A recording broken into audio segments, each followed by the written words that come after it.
ಎಲ್ಲರಿಗೂ ನಮಸ್ಕಾರ.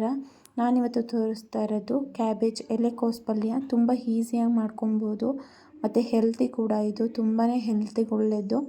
ಯಾರಾದರೂ ನೆಂಟರು ಬಂದಿದ್ದಾರೆ, ಸ್ವಲ್ಪ ಜಾಸ್ತಿ ಕ್ವಾಂಟಿಟಿನಲ್ಲಿ ಪಲ್ಯ ಮಾಡಬೇಕಂದ್ರೆ ಇದೊಂದು ಬೆಸ್ಟ್ ಆಪ್ಷನ್ನು, ಬೇಗನೆ ಆಗುತ್ತೆ. ನಾನಿಲ್ಲಿ ತೊಗೊಂಡಿರೋದು ಒಂದು ಸಣ್ಣನೇ ಕ್ಯಾಬೇಜ್ ಅಷ್ಟೇ. ಸಣ್ಣದಾಗಿ ಉದ್ದಕ್ಕೆ ಕಟ್ ಮಾಡ್ಕೊಂಡಿದ್ದೀನಿ. ಅದನ್ನು ವಾಶ್ ಮಾಡಿ ಬಿಸಿನೀರಿಗೆ ಹಾಕ್ಕೊಂಡು ಸ್ವಲ್ಪ ಅರಿಶಿಣ ಮತ್ತು ಸ್ವಲ್ಪ ಉಪ್ಪು ಹಾಕಿ ನಾನು ಒಂದು ಪ್ಲೇಟ್ ಕ್ಲೋಸ್ ಮಾಡಿ ಇದನ್ನು ಒಂದು 3 ಮಿನಿಟ್ಸ್ ಕುದಿಯೋಕ್ಕೆ ಬಿಡ್ತೀನಿ. ಇದು ಸ್ವಲ್ಪ ಈ ಥರ ಕುದಿ ಬಂದಮೇಲೆ ಗ್ಯಾಸ್ ಆಫ್ ಮಾಡಿ ನೀರು ಮತ್ತು ಕ್ಯಾಬೇಜ್ನ ಸಪ್ರೇಟ್ ಮಾಡ್ಕೊಳ್ಳಿ. ಇದು 2-3 ಮಿನಿಟ್ಸ್ ಬೆಂದರೆ ಸಾಕು. ಇಷ್ಟು ಬೆಂದರೆ ಸಾಕು, ತುಂಬಾ ಏನು ಬೇಯಬೇಕಿಲ್ಲ. ನೆಕ್ಸ್ಟು ನಾನು ಮತ್ತೆ ಅದೇ ಪಾತ್ರೆಗೆ ಸ್ವಲ್ಪ ಎಣ್ಣೆ ಹಾಕಿ, ಎಣ್ಣೆ ಕಾದ ನಂತರ ಸಾಸಿವೆ, ಹಸಿಮೆಣ್ಸಿಕಾಯಿ ಮತ್ತು ಕರಿಬೇವು ಹಾಕ್ಕೊಂಡು ಚೆನ್ನಾಗಿ ಫ್ರೈ ಮಾಡ್ಕೊಳ್ಳೋಣ. ಇಲ್ಲಿ ಹಸಿಮೆಣ್ಸಿಕಾಯಿ ಉದ್ದಕ್ಕೆ ಹಚ್ಚಿ ಹಾಕ್ಕೊಳ್ಳಿ. ಸಣ್ಣದಾಗಿದ್ದರೆ ನಾವು ಪಲ್ಯ ತಿನ್ಬೇಕಾದ್ರೆ ಬಾಯಿಗೆ ಸಿಗುತ್ತೆ, ಖಾರ ಅನಿಸುತ್ತೆ.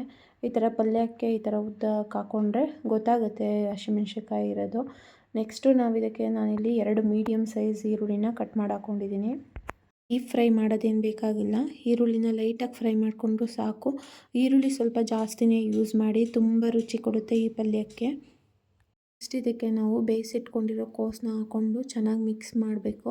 ಅದರಲ್ಲಿರೋ ತೇವಾಂಶ ಎಲ್ಲ ಹೋಗಿ ಚೆನ್ನಾಗಿ ಫ್ರೈ ಆಗೋವರೆಗೆ 1-2 ಮಿನಿಟ್ಸು ಮೀಡಿಯಮ್ ಫ್ಲೇಮಲ್ಲಿ ಇಟ್ಕೊಂಡು ಮಿಕ್ಸ್ ಮಾಡಿ ಫ್ರೈ ಮಾಡಿ. ಬೇಗನೆ ಆಗುತ್ತೆ, ತುಂಬ ಈಸಿ.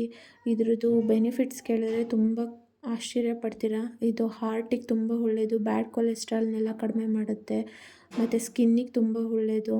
ಮಕ್ಳಿಗೆ ಈ ಥರ ಪಲ್ಯ ಅಂದರೆ ತುಂಬ ಇಷ್ಟ ಆಗುತ್ತೆ, ಖಾರ ಇರಲ್ಲ, ತುಂಬ ಇಷ್ಟಪಟ್ಟು ತಿಂತಾರೆ. ಟ್ರೈ ಮಾಡಿ. ಲಾಸ್ಟಲ್ಲಿ ಸ್ವಲ್ಪ ಕಾಯಿ ತುರಿ ಮತ್ತು ಸಣ್ಣದಾಗಿ ಹಚ್ಚಿರೋ ಕೊತ್ತಂಬರಿ ಹಾಕ್ಕೊಂಡು ಮಿಕ್ಸ್ ಮಾಡಿಕೊಂಡ್ರೆ ಪಲ್ಯ ರೆಡಿ ಆಯಿತು. ಎಷ್ಟೇ ಜನ ನೆಂಟರು ಬಂದ್ರೂ ಇದನ್ನು ಸರ್ವ್ ಮಾಡ್ಬೋದು. ನೋಡಿ, ಒಂದು ಸಣ್ಣ ಕೋಸಿಂದ ಎಷ್ಟು ಕ್ವಾಂಟಿಟಿ ಪಲ್ಯ ಆಯಿತು. ತುಂಬ ಟೇಸ್ಟಿಯಾಗಿರುತ್ತೆ. ಈ ಥರ ಸಿಂಪಲ್ ರೆಸಿಪೀಸ್ಗೆ ನನ್ನ ಚಾನಲ್ನ ಸಬ್ಸ್ಕ್ರೈಬ್ ಮಾಡ್ಕೊಳ್ಳಿ, ಸಪೋರ್ಟ್ ಮಾಡಿ. ನೀವು ಟ್ರೈ ಮಾಡಿ ಹೇಗೆ ಬಂತಂತ ಕಮೆಂಟ್ ಮಾಡಿ. Thank you so much.